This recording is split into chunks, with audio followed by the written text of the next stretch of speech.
Yo, what's going on, everybody? It is 1:03 p.m. Sorry about being late today, guys, but I suppose it's fitting that I'm running a little bit late on Groundhog's Day, because just that's kind of what happens here sometimes. I really try to be exactly on time, but the morning just got away from me today, and I don't really have a very good reason for the morning getting away from me today, except for the fact that I think I just let it get away from me today.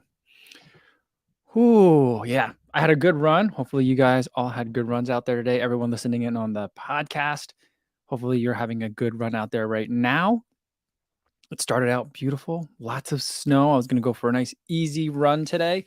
And then the winds changed and everything got from like fluffy and picturesque and scenic to like just like a battle against the elements. So hopefully you guys have a run that's more like the first half of my run than it is like the second. And everyone who is watching this on YouTube later, hopefully you're sitting back with either a nice after dinner snack or maybe a recovery beverage. I've got some afternoon coffee, freshly brewed. Do we still call it brewed if it comes from the K cup? It doesn't feel like you're brewing it. Freshly extruded from the K cup. I don't know what the word is to use there, but I got some coffee and I definitely need it today. Yesterday I was just so tired. But I did get a lot of sleep. All right, how we doing here in the chat?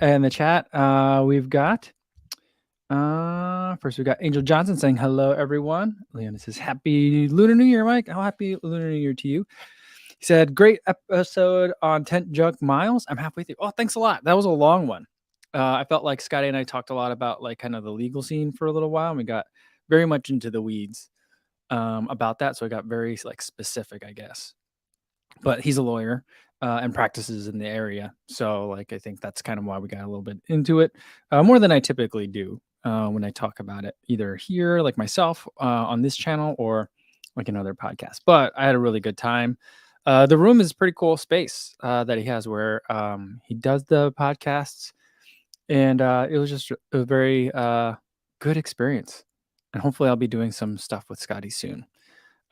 He was telling me about all his adventures that him and his group go on.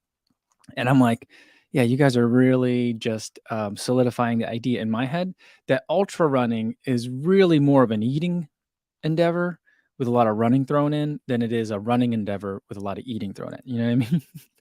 So it was a lot of fun. He was like, yeah, it pretty much is. All right. C-Town Fan says, hello, Mike and all. JC says, it's hump day. With the winter summer approaching, could get really messy. Yeah. I mean, it's really messy here.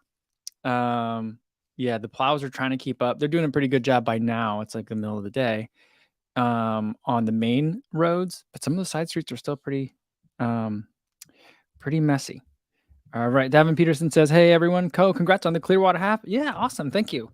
I just really enjoyed that race. Had a good time. I even got a phone call from the race director at Millennium Running that runs the event because they saw the video too and they were super excited. So hopefully we'll be doing some work with Millennium Running in the future as well.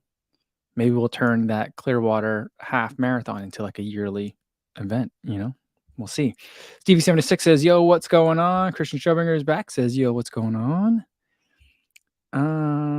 Yeah, Sean Devlin says on Groundhog's Day, if Kabuzi's late, 6 more weeks of winter. That's so funny. Sorry, guys, I was late today. Oh, man. C-Town Fan says, are you required to watch the movie Groundhog Day? If you haven't seen it before, then it is required watching for a day. Although I feel like Groundhog Day is one of those movies that on Netflix, it's like free all year round, except for like the week before and the week after Groundhog Day. Because then it's like for sale on like Apple Movies or whatever, wherever you buy your movies from. So it's like, it's always frustrating. The one time a year you want to watch it, you have to pay to watch it. So I think I have it recorded like at some point on our DVR. And I just never delete it because I'm like, there's going to be that one time a year that I'm going to want to revisit that movie. And I want to make sure I have it. So I got to like fast forward through the commercials and stuff, but that's what I do. Mika Kataya says, hello all, 1,420 kilometers plus on the Speedgoat GTXs, and they finally died. Midsole is all sponge, no pop whatsoever. Ooh, that's a lot. That is a lot of kilometers on a pair of shoes. Man, that's a lot. Good work, Mika. What are you gonna get to replace it. Is there a new Speedgoat? Because like if you try to get the Speedgoat GTX now, you can't. They're all sold out. I've been trying to get a pair for a while. I've been looking at a variety of the Speedgoats because I've been thinking like with the way that they're changing it this year, maybe I need to get familiar with the 4 before we get to the 5.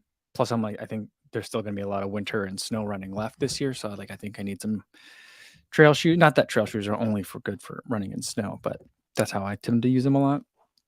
And so I've been trying to find the pair of the GTX to run in, and everywhere I look, they're sold out. So let me know what you're gonna do. Leona says, easy 60-minute run today with 10 strides. Still doing it on the track due to IT ban and runners knee issues. Well, that certainly does help to have those softer surfaces. So hopefully it'll be a quick recovery for you, and you'll be back on the roads in no time. I am Matt Pedro's here. Says, good afternoon. I'm at Pedro saw yesterday on Strava. A couple of you guys saw it too. I'm gonna delete it. I think it's still up there now, but I'll be deleting it soon. I just left it up there for a little while for you guys to get a kick out of it. And I didn't post it intentionally, but my Polar Watch, as soon as the activity is over, like as soon as it like gets connected to my, if it's near my phone, it'll start uploading the data to Polar, and then it'll also then push automatically to Strava, which is one thing that I wish they would take a page out of. Like Wahoo does it this way, and Koros both do it this way. I think those two really well, where you just you can hit a button and make it push. Like I think with Polar, it's either they auto sync right away, or you'd have to like export. I mean, maybe I have this wrong. I think you have to export like a GPX file and then upload it to Strava to do that. So it's super annoying. But like I was taking off my watch, and apparently as I was taking it off, or maybe before I took it off, I started an activity inside my house. And I took my watch off for like 2.5 hours. And I went to go put it back on, and I was like, oh, what's this? And I'm looking at it, and it's recording an activity. And when I looked at it, it looked like I had like 0 distance, 0 pace, because it had been sitting on a bed for like 2 hours.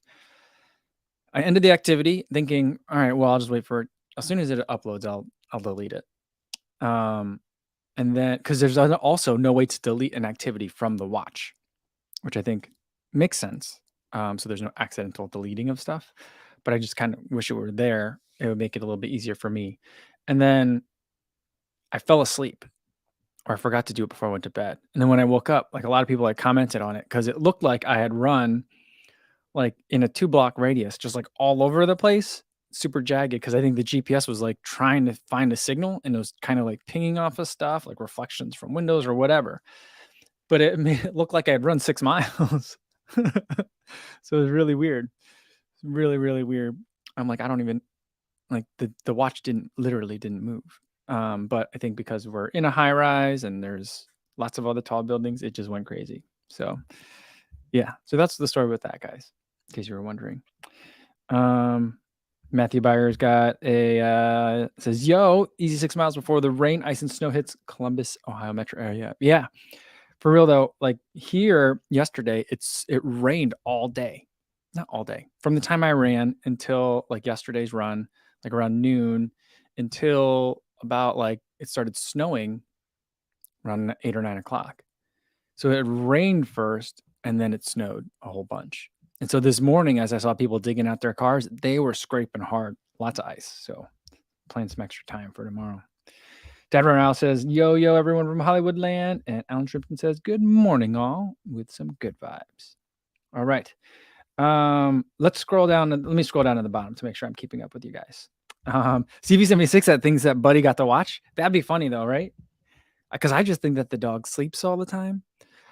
I was just thinking, like, I thought that there at some point someone had made a doggy tracker that you could figure out like what your dog does during the day, like by like step count wise, and like how much it's napping and all that stuff. But now that I'm thinking about it, I think someone was just doing that. They put their actual Fitbit on a dog, and we're like, this is how I'm gonna win my workplace like daily step challenge thing. They put it on the dog.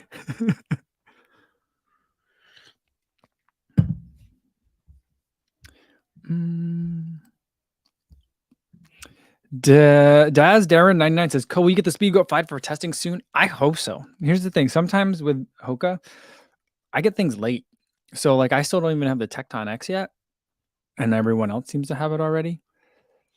So, I don't think maybe it's because there aren't enough to send, and they need to send it to all the trail runners first before they send it to the trail dabblers like me. So, that could be it. Or I don't know what's really going on with it. Like, no one has sent me the the mock. What is it? Supersonic. No one sent me that either. And I'm like, I'm not super excited about that one because it's basically like an upper update, you know. So I'm okay with not getting that one. But I feel like, I do like the Carbon X3. I'm glad I got that one. But I want to make sure that I get like the Mach 5 when that comes out. I want the new Clifton. I definitely want the new Speed Goat. So the new Mafate as well looks fantastic. It's the first time I've ever wanted to try a Mafate. So like, I'm hoping like, well, maybe hopefully later on in the year stuff gets to me a little bit faster. So I'm still waiting on the Tecton X. We'll have to see when I can actually get that kind of stuff coming in. Let me see. Let me see if Mika said anything about. Nothing about where he's gonna get his next. Oh, he's got. All right. He doesn't have to worry about getting the new Speedgoat GTXs because he's already got 2 pairs of Speedgoat Evos. There you go. That's the way to take care of it. See. All right. Davin Patterson says, finishing up with all the paperwork needed to go to Singapore on February 6th. It's coming right up. It's in 4 days. Haven't had time to figure out the important decision on what shoes to bring. Down to the RC Elite 2, Invisible Zoom X, or 880 version 11. Can you bring 2 shoes? If you can only bring one, I would probably bring the 880. Maybe the Zoom X. But if you could bring 2, maybe the RC Elite 2 and the 880. 880 for like wearing around, everyday stuff, easy runs, and then RC Elite 2 in case you're going to run a little bit faster,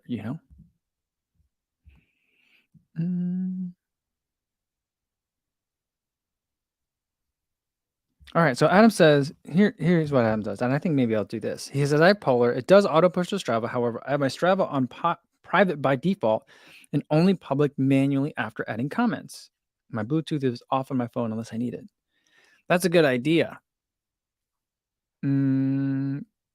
Setting, but then I don't know. I feel like a lot of times I'll just be like, oh, this is too much work. But then again, I definitely do I edit every single Strava post.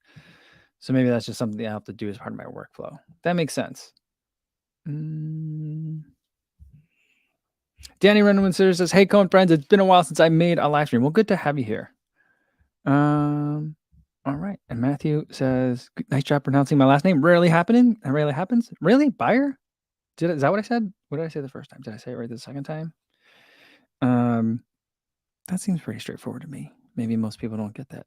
I was watching the post game show that CDS Mag had after the Milrose games, and Ollie Hoare was on there. His last name is spelled Hoare, and he said that people have a hard time like figuring out his last name. He's like in America, especially, they don't like to pronounce it. They will say like Hoare. They'll say anything but how it's just obviously pronounced Hoare. And he's like, I think it's because it sounds like whore, like the other the other homonym, I guess, for it. I don't know. Seems pretty straightforward. Hopefully I got it right the second time, now that I'm saying how straightforward it seems. Jeff Elliott says, I'm almost positive there are dog activity trackers. I think that maybe I'll get one for my dog just to see what it's like. Does it have like a heart rate monitor on it? Right? Because that'd be great to see like what my dog's doing during the day. I'd like to know what his heart rate is like when he's staring at the wall. He did that a lot. He did that hard this morning. I was getting my wife some lunch. I was bringing it into her, and he was standing in the doorway just staring, kind of like at her, and kind of like at there was like a bag or a box or something in the way. He was just kind of staring off in the distance. And normally in that situation, if he's like kind of in the way, like which he always is in the way, I'd be like, come on, buddy, let's go. But I was like, I don't know. This is like kind of like waking up a sleepwalking person. I think if I like tapped him real quick, it might freak him out. So I was kind of like, hey, buddy, buddy. And then he slowly came back and he was like, what? I did startle him even then though. So, well, maybe I'll get a dog activity tracker. That would be kind of fun.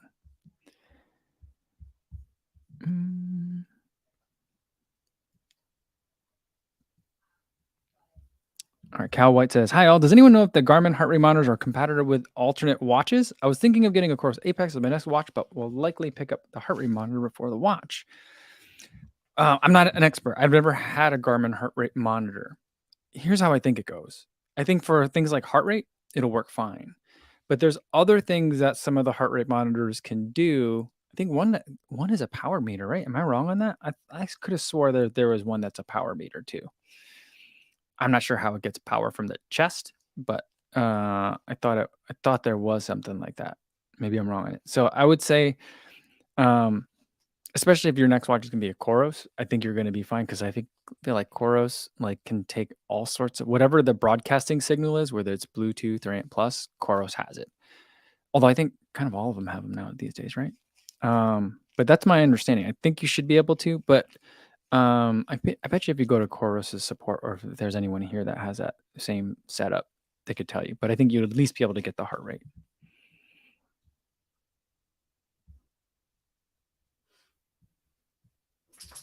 Oh, Kurt C says, I thought they also added the Mach Supersonic to a Pulpfly Plus midsole as well. Did they?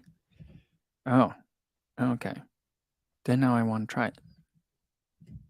I thought it was just an upper update. But now that you're saying that, I feel like you're right. It sounds right.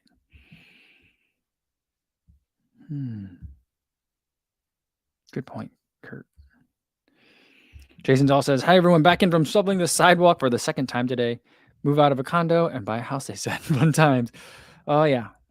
There was a lot of people out shoveling today. And it just seemed like, everyone that I saw out there today, I knew that they had probably already been out there once before. And I know that they're going to be out there again. Because now, like, the snow is kind of like petering out. But I think we're going to get another snowstorm. So, Jason, you're going to be getting out there a lot. So, enjoy. All right.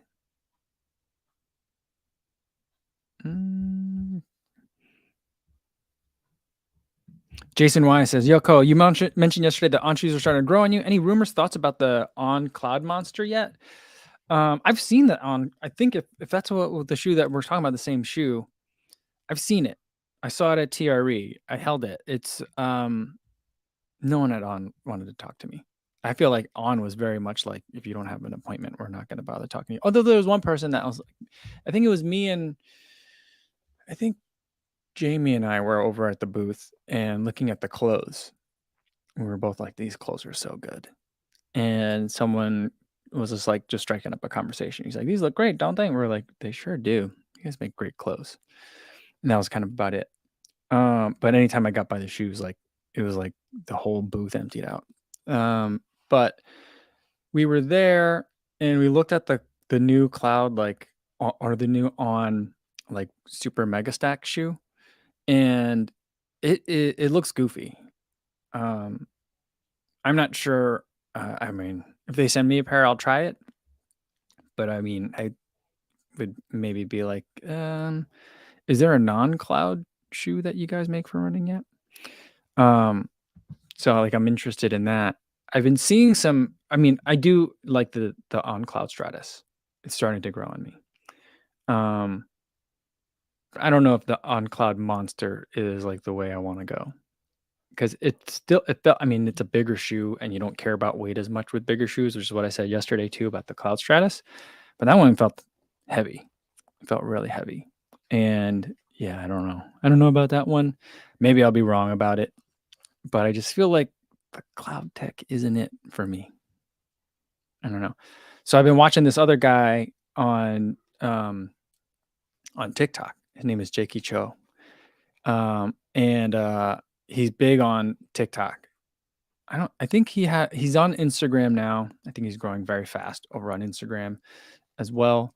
And he's one of those people that has weird connections in the shoe and apparel industry.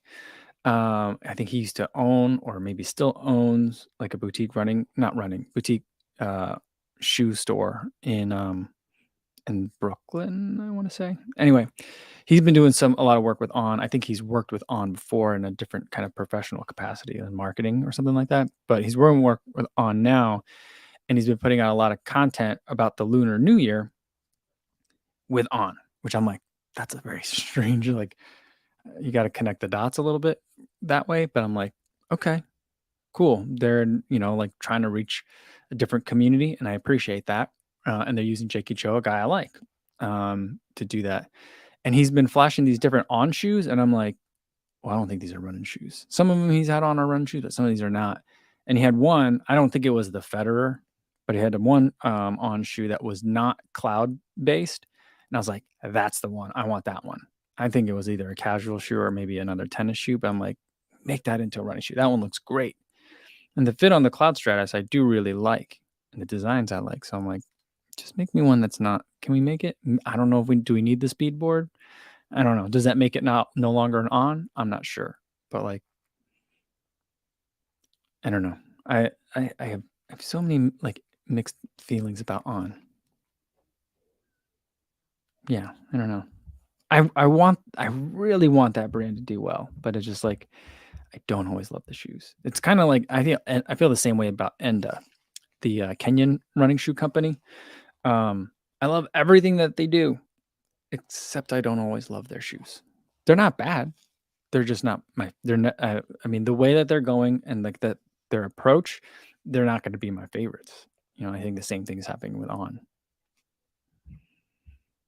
I don't know. All right. KCA Ritual Running says, "Hey, Co on a snowy trail run in Massachusetts. Nice work this weekend. Thanks. Hope all is well. Well, have fun out there. Be safe on those snowy trails. Sounds pretty cool.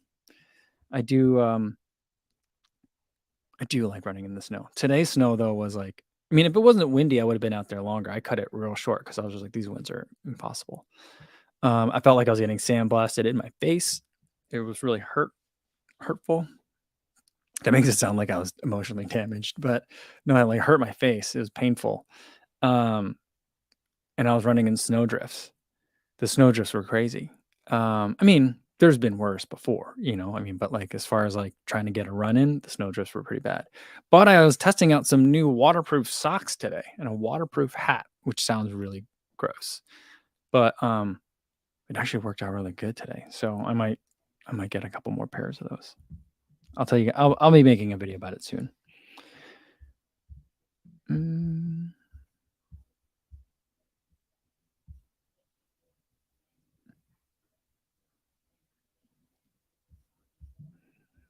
Michael Chang says, I think they heard you with the Whoop live heart rate at Milrose.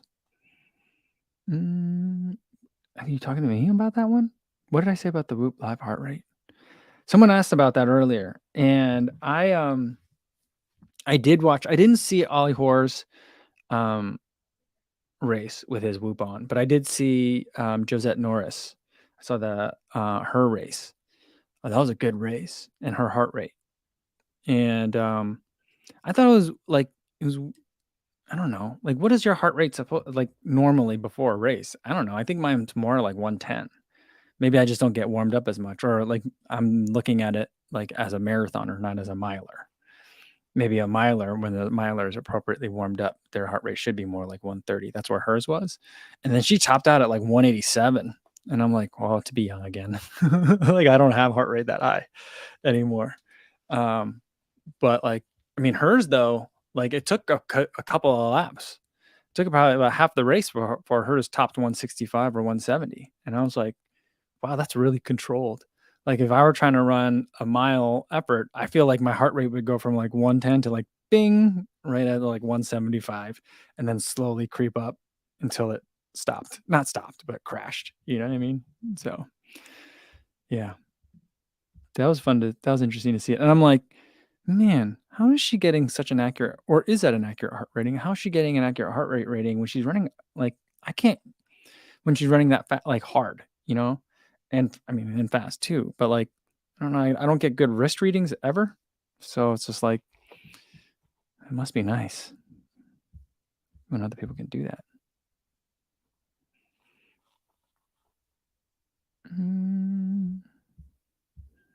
MJ Nelson says, Kofuzi, I just finished a PT block helping strengthen my knees. I have a marathon race in 8 weeks. I haven't run for 6 weeks while doing PT. Too soon, too fast? I've only run one marathon. I mean, it depends on what else your like lifetime mileage is like. You know, if you've been a consistent runner for years and you maybe just haven't run marathons, I don't think it's too fast. 8 weeks, it could be a little bit of a crap. I'd be worried that you would hurt your knee. It'd be my concern. I think that if you've just finished a PT block, maybe talk to the PT and see what they think.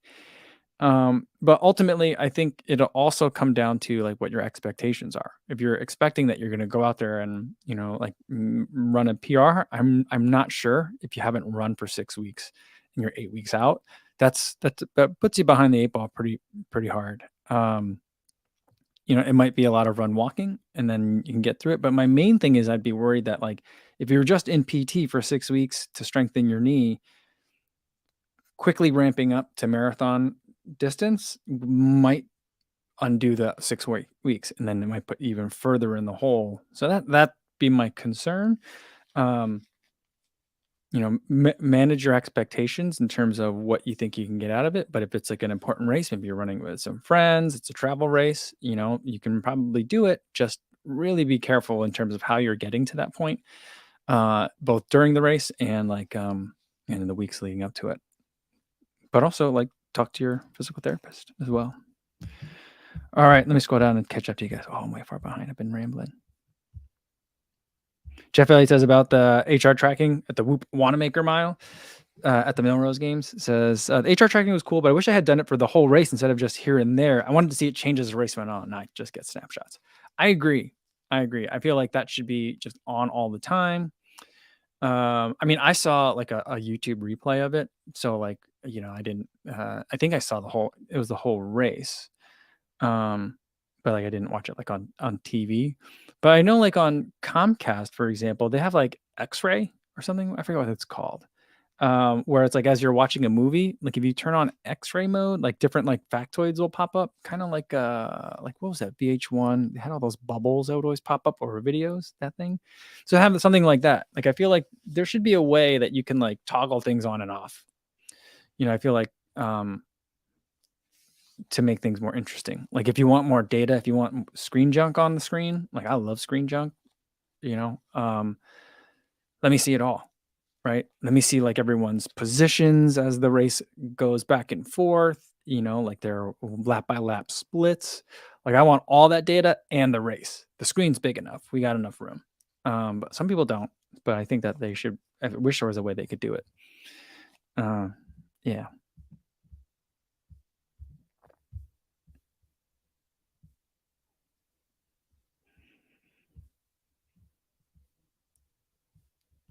All right, let's go. What else we got here? Oh, here's the thing we were supposed to talk about today. So today, it took me 28 minutes to get here. But one of the things I was thinking about, I'm looking at my closet today, and I was gonna run in the Kawana from Hoka today. But it's raining, and I was like, didn't want to take out a shoe for the first time in a snowstorm. And I'm looking at it, I'm like, originally it was described to me as like something in between a Clifton and a Bondi, and I was like, ooh, that's a nice spot. I like that idea.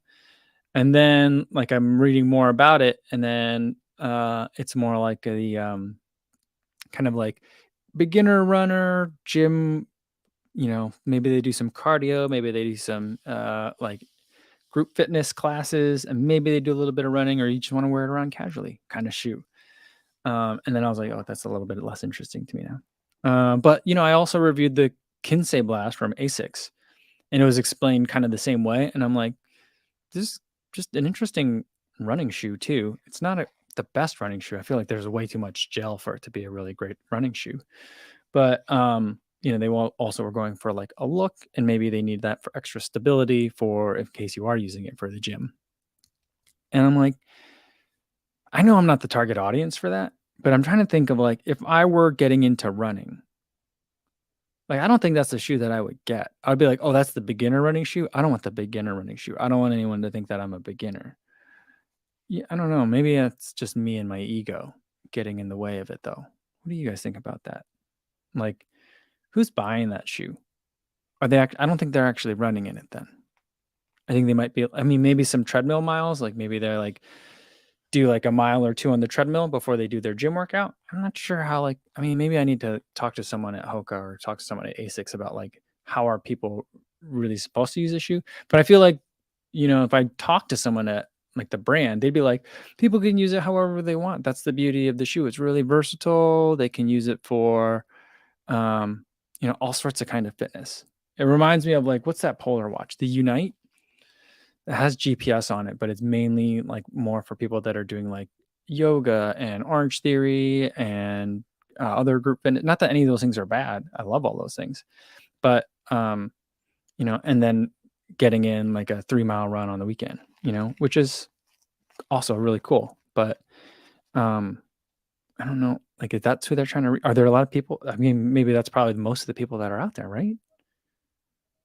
But I don't know. I don't know. I just get so confused by like that shoe when it comes out.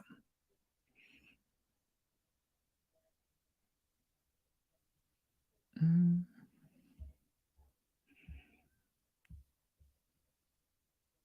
Martha says the Kawana sounds like neither fish nor fowl. The Kawana. I don't know if there's like there's another joke buried in that or not, but like the Kawana. I was reading an interview with the product line manager for the shoe, and it is supposed to be a combo of the words Clifton. It's supposed to be like a mix between. She says it's a mix between the Clifton Edge and the Hupana shoe. So Kawana comes from mixing those two words. So I was like, that must be another beach in Australia. That's what I was thinking.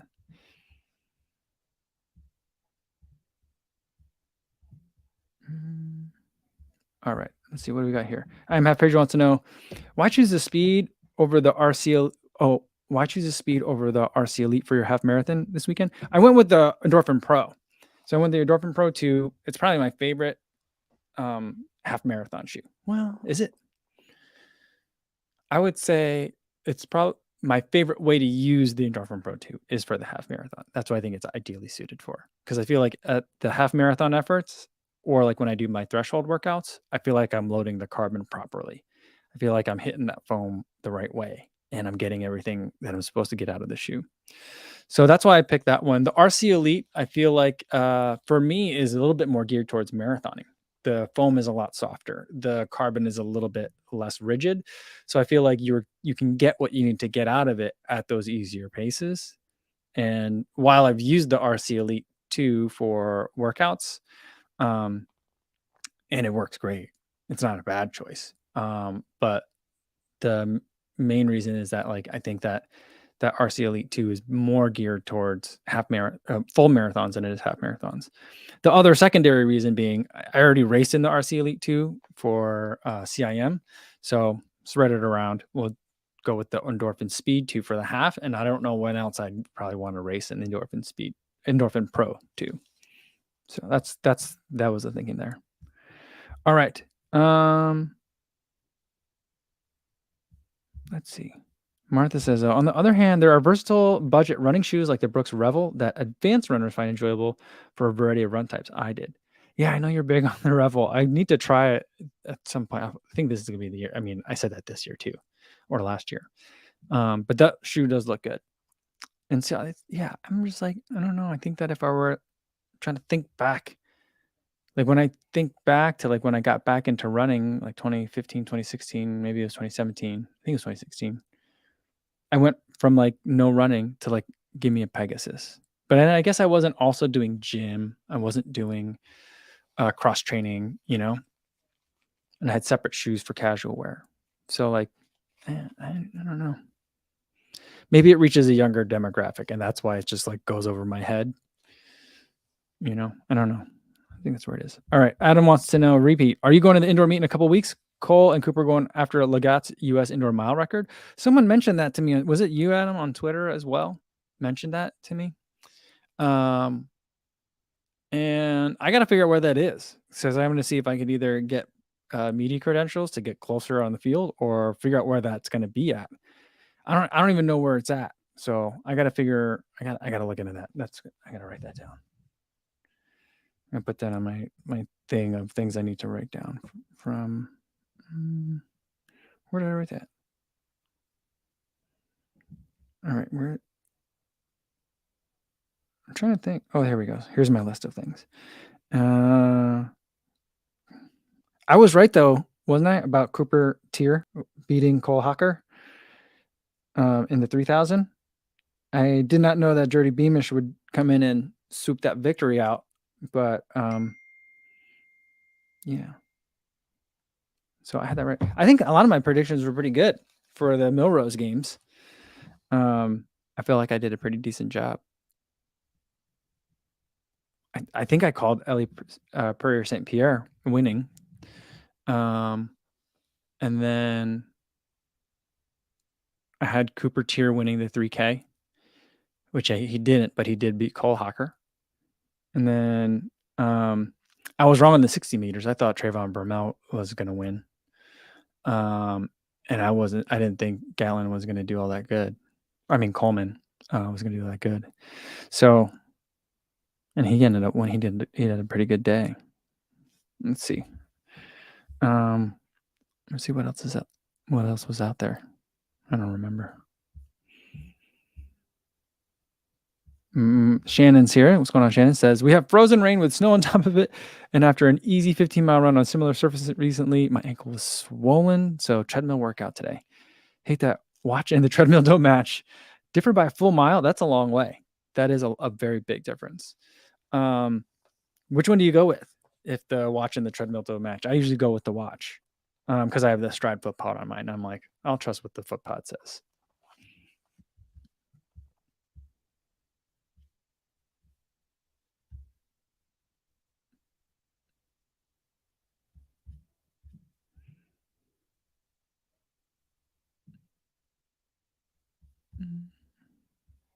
Travis McCullough says, hey, Co, finally made it to an actual live feed. Welcome, Travis. Good to see you. Thanks for stopping by today. Very cool. Looks like you got is that a race pic you got there? What's that from? That looks pretty cool. In your profile picture. Chris Dyke says, for my half marathon, the Adios Pro 2 would have been another good choice. Yeah, you know what? I think Mark asked me, maybe it was Mark or maybe it was Julian Gomez was there. He came in 5th, really fast runner. Anyway, they were like, why didn't you go with the Pro 2? And I was like, oh, well, here's my thinking. I had a workout to do in Florida, and then I was going to do the race. And if I did both of those, it would have got my Adios Pro 2 to 100 miles.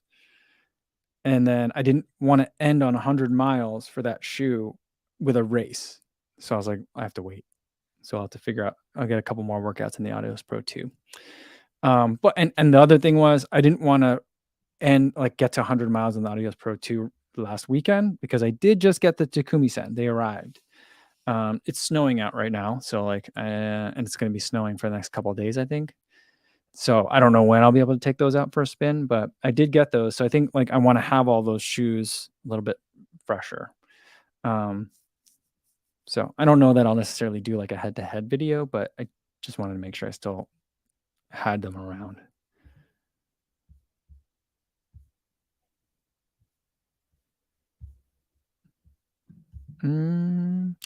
Duke BB wants to know, do I know when the glycerin is going to come out? I don't. I don't think I know anyone at Brooks.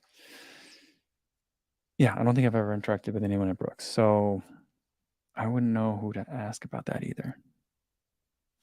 I'm not sure.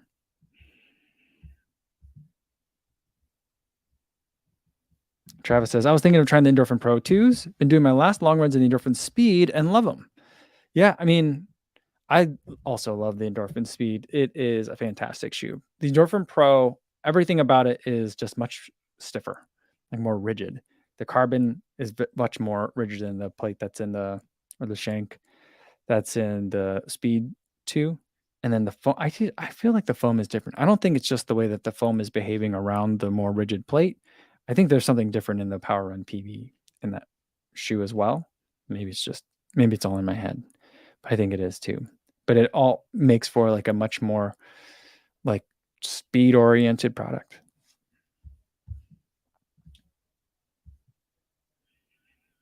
Dan Johnson wants to know if I'm going to be watching the upcoming Olympics. If so, favorite sports? I'm excited about Minnesota's Jesse Diggins and the Nordic ski races. Yeah,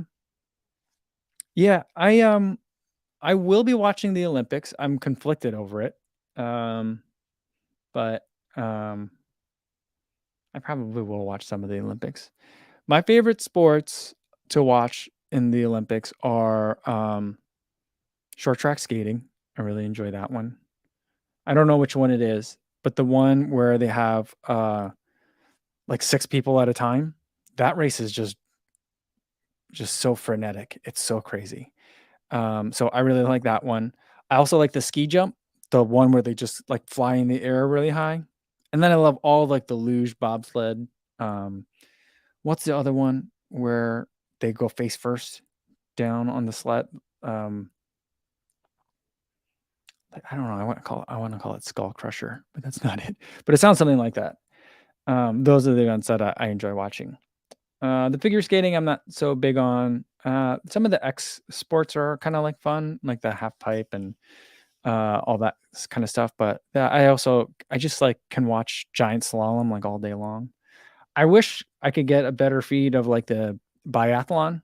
I feel like if I were born in another country, maybe at a different time, that could be an event that I'd be really good at. Combining two very different things at once seems to be an area that I tend to excel in, and like cross country skiing and then having to shoot something. That's an event that always intrigues me. I like that one a lot. Adam said though that didn't I pick for the Milrose game? Didn't I pick Whiny Colati over Monson? I did pick Whiny Colati over Monson, so I was very wrong on that one. And I don't know. I'm not trying to take anything away from Monson, but I just like was so impressed with Whiny Colati's performance when I saw her in person. I think that's what it is. So I was just a lack of kind of my exposure to different runners, I guess. So I need to see more people run in person. I would love to see that. All right. Scott Manoski says about that meet. The Chicago Track Meet is down at Gately Track and Field Center. It's the Badger Windy City invite. Gately Track and Field Center. Where is that? Let me look that up on Google Maps here real quick. Gately. It is 16 miles from here. Where is that? Cottage Grove. Oh, South Side. Oh, that's not too far. It says it's going to be 40-minute drive. All right. Thank you.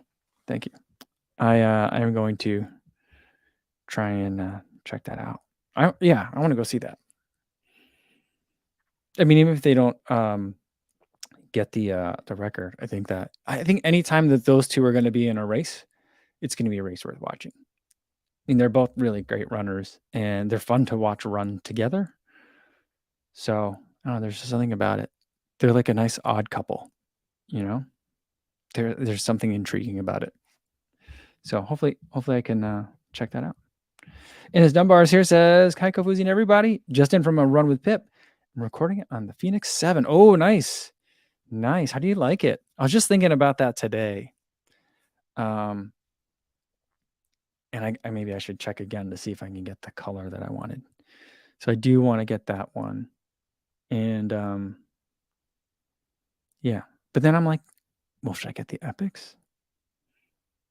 No, I'll get the Phoenix. I think that's the one that I need to get.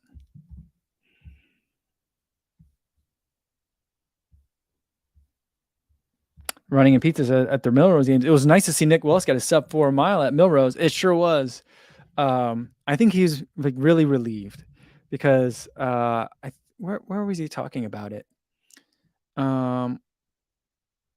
I think I forget what interview I was listening to, but he was talking about it and he's like, I'm really glad I got it there, not only because he's had really great success at the Milrose games and he's really enjoyed that meet over his career, but he's like, it also means that I'm not training right now. Because I think that if he didn't get it, he would have kept like his season going. And so I think now he's kind of taking a break.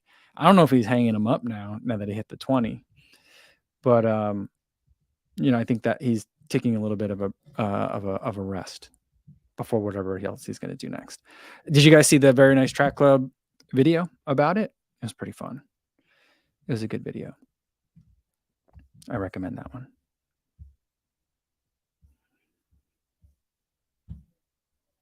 Dad Runner says, do you like any Innovate shoes? I've never tried any Innovate shoes. They are a bit intimidating to me, frankly. And I think that they're a British company and they have a diehard following. They have a huge fan base there. And their fans love their shoes.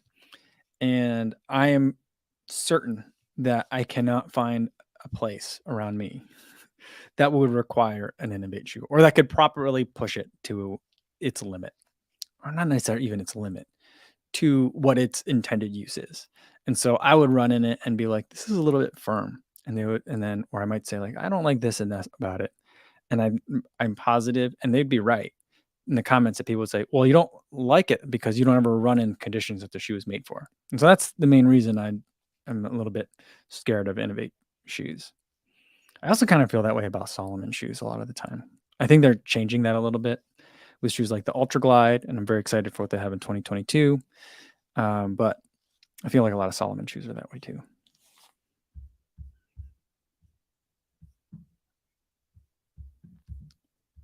Greg wants to know, how many miles are you getting out of the Pro and Speed? I need to refresh mine. Lost track of how many miles. I usually only run to shoes in 100 miles, Greg, so I'm not always the best person to talk to about that.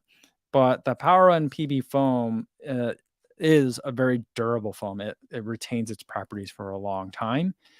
I know a lot of people that have gotten a lot of mileage out of their Speed. It's usually the rubber that goes first. And even in my experience with the Endorphin Speed, I've had, or is it I think I had both the Endorphin Speed and Pro to 100 miles. I'm trying to think, the Speed and Pro 2s, I still think I'm about maybe 50 miles each on either of those. But like the rubber for me, it always just looks like it's brand new. It looks really fresh. I know some of you guys here in the chat have had some different experiences, but I would expect more than kind of an average, both race shoe and then for like a race companion or training shoe for versus the Pro and the Speed respectively. I think you're going to get a little bit more than what you would normally expect to get out of a regular shoe. So that's like the thing about it. It's like we're not in 150-mile race shoe territory anymore. I don't know how they've managed in such a short time that the technology has been able to advance, but we're not seeing that with the Next Percent. We're not seeing that with the Alpha Flies. It seems like after the 4%, that was the only shoe where I was like, you can get like a good 100 miles out of it. I mean, I think that the one shoe that I have kept for longer than 100 miles is my Metaspeed Sky. I think I'm at like 130 miles in it or so. And that shoe still feels great.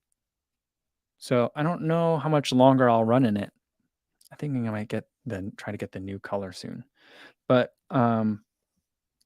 yeah, I just think that race shoes seemingly have come a long way.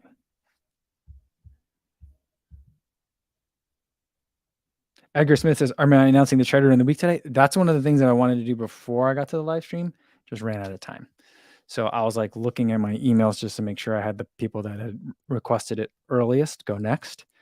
And I was like, oh, wait, I got to get ready for a live stream. So I got called away. Skeleton. That's that race that I wanted to, the event that I wanted to mention earlier. Thanks, Adam.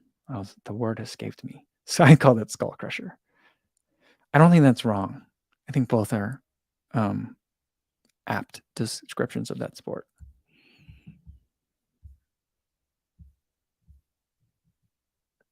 Adam says, in the summer, there are run shoot biathlons. I didn't know that.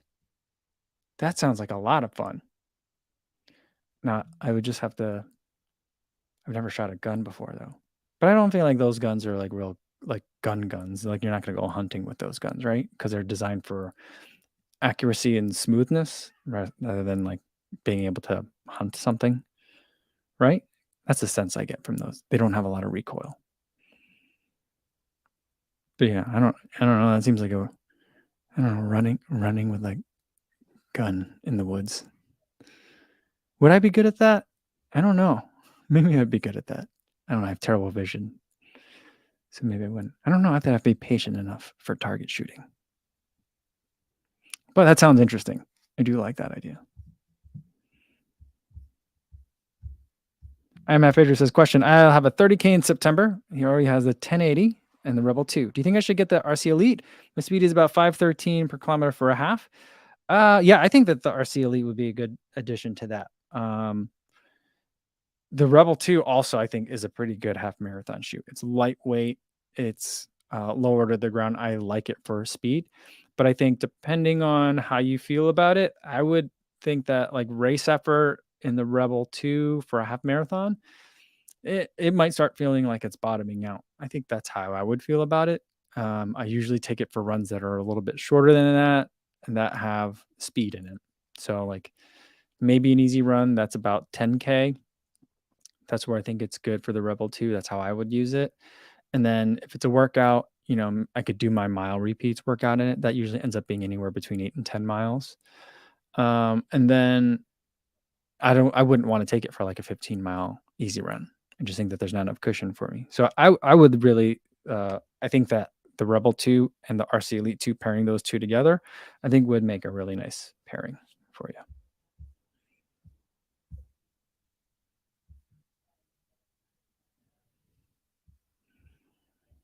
Tracy Smith has more Milrose questions. What happened to the thing, Mo? Why did the DNF? I don't know. They were talking about that in the post game show, and they were like, I don't know. I don't think she was hurt at just 1,200 meters. She just stepped off the track. I don't know. And then who was it that talked to her earlier? I think it was Ollie Hoare was saying that he talked to her in like the warm up area, and it seemed like she was really like not overwhelmed. I don't want to say overwhelmed, but like he looked over at her and that's how she was doing. She's like, can't wait for all this to be over. And from all accounts, seeing like the Very Nice Track Club video on it, it was like packed because it's not just the Milrose games, it's not just like the pro races. There's like college races and there's high school races. It's like all day of running and it's just full of people the entire time. It was actually kind of like alarming to see how many people they had packed into that space. Although numbers are, I think, if New York's anything like Chicago, numbers have dropped dramatically. It's very encouraging. So it's, I don't know. Maybe she just wasn't feeling it. Apparently she and Josette Norris and one other person are on a group chat together, or group text. And they were joking around. Josette Norris and Thingmo were joking around that they were going to have a New Jersey 1-2 for the race, which I would have loved to have seen. But I don't know. I don't think we've ever got any update on why she decided to just pull out of not like run the last, like, I think she pulled out like 300 meters to go. I don't know. I guess it's like, if you're not feeling it, I mean, it just seems weird to not like finish at that point. Maybe but maybe that's just like someone that knows their body real well saying like, to me, it feels like, oh, you're just kind of quitting because you didn't think, because you're not going to win. But maybe she knows, like, I don't know, I could keep this up, but there's a high risk of hurting myself in that next 300 meters, or I don't know. So, but I know she wasn't hurt when she stepped off, but maybe she was preventing that from happening.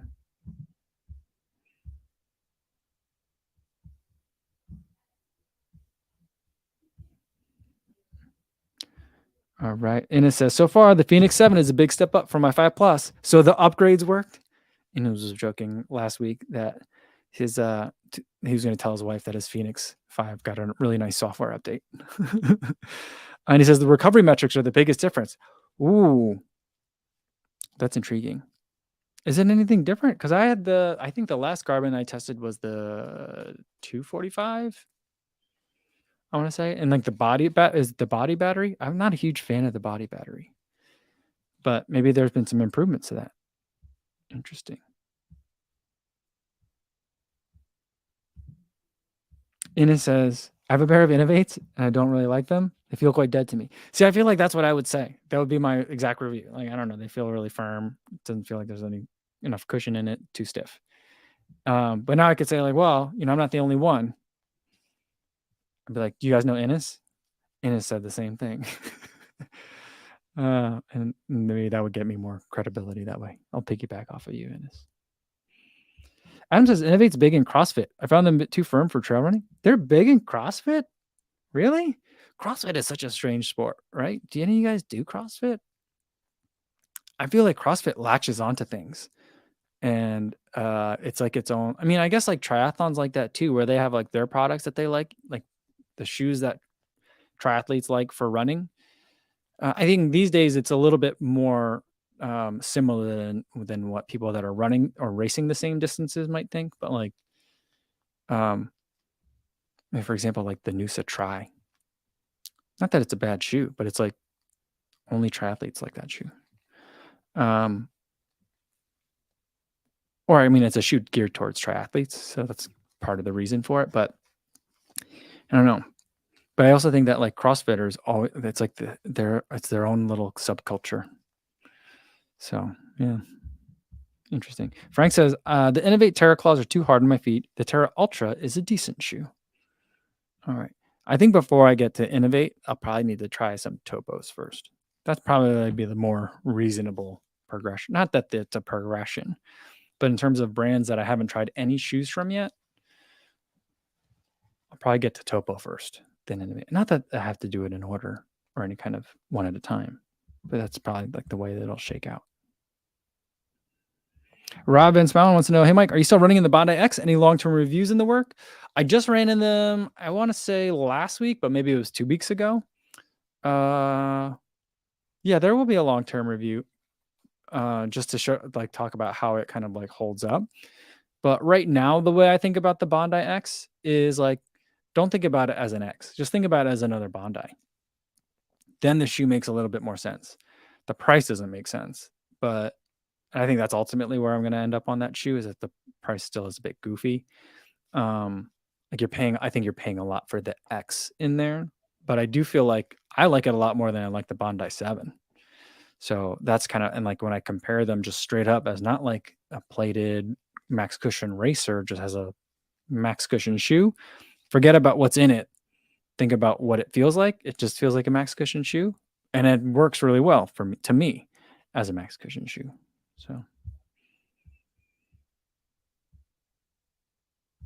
David Callan says Solomon is adapting to different geographic conditions. They were strictly alpine traditionally and widening their market. Yeah, I think that's definitely what I'm seeing. And I like it because although I'd love to do some alpine running, I don't right now. And I would like to run in some more Solomon products. I like them as a brand. I like what they do. And yeah, I just want the products to work for me a little bit better. That's why I feel like, for me, in my perspective, On and Solomon are very similar brands to me.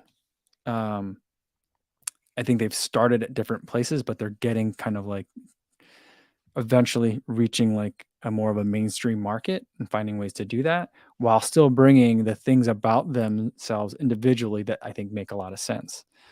And I think it's going to take off once they like finally figure out what that means for each of themselves, you know? So, yeah, I don't think it means that they have to water it down. Although for On, I am suggesting that they make many changes, but like I think they need to figure out what makes On is not clouds. I'll tell you that, right? So they got to figure out what makes On. And Solomon too. I think that Solomon's approach, I think what David is saying, like adapting to different geographic conditions or preferences, I think that is the approach that will make sense, the most sense for them. I'm looking forward to it. I can't wait to see it. Let's do one more, and then I got to get going for today. Dan Johnson wants to know, how do you keep track of your shoe mileage? I keep track of it 2 ways. One is in Strava. So after every run, if you like load up all your shoes into Strava, and you can do that on mobile now, after each run, you can go and pick and tell Strava which shoe you ran in. And so that's like my main way. But I've run into some issues with that. Sometimes I forget to do it right. Sometimes like the database doesn't update correctly. And sometimes I find that the numbers are wrong. So I also, because I review shoes, I guess a regular person can do this too, but I also keep an Excel sheet of all the shoes in every single day and which shoe I ran in and how many miles. So then I keep tabs of like the total mileage that way. So that's how I do it, an Excel sheet or a Google sheet. But I think the easiest way to do it is with Strava. So that's that. All right. Thanks, everybody. Tomorrow's video is probably going to be a video just about running in snow. So I don't know if it's going to be a run motivation video or maybe just a run meditation video. Maybe it's just running set to music in snow. Maybe there'll be words, but it'll be one of those two. And then we'll do another live stream. Tomorrow's Thursday. So it'll be happy hour. Bring your recovery beverage of choice. I'm looking forward to it. I'm going to try that Laird Superfoods coconut creamer. I think it's creamer. I don't think they're calling it coconut creamer, but it's made out of coconut. So I'm going to try that. Hopefully it's tasty. It sounds disgusting to me.